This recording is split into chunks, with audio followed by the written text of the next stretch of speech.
2026 IPL যখন শুরু হয় কেউ কি ভেবেছিল 5বারের চ্যাম্পিয়ন মুম্বাই ইন্ডিয়ান্স সবার আগে আইপিএল 2026 থেকে বিদায় নেবে?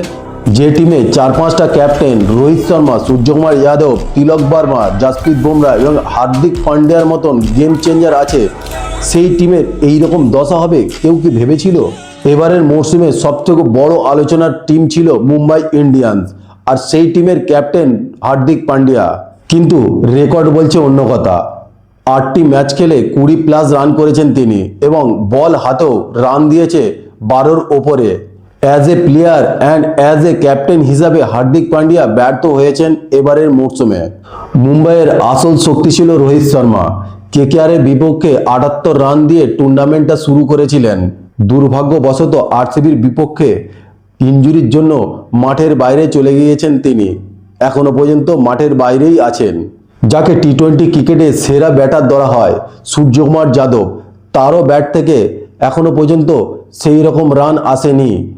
9 ম্যাচে গড়ের রান 20+। যে সূর্যকুমার যাদব একা হাতে একের পর এক ম্যাচ জিতিয়েছেন, তার ব্যাট থেকে রান না আসায় মুম্বাই ইন্ডিয়ান্সের মিডল অর্ডারের মেরুদণ্ড একদম ভেঙে গিয়েছে। কোচ জয়বর্ধনা তাকে সমর্থন করলেও মাঠের পারফরম্যান্সে কোনো চেঞ্জেস আসেনি।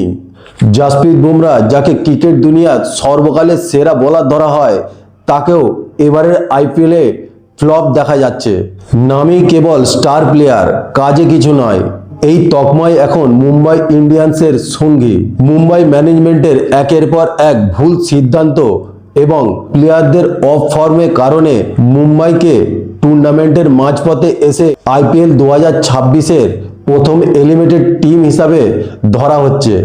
ফ্যানেদের মনে এখন একটাই প্রশ্ন, পরের বছর টিমে কি কোনো রদবদল হচ্ছে, না এই টিম নিয়েই আবার 2027-এ খেলতে নামছে মুম্বাই ইন্ডিয়ান্স?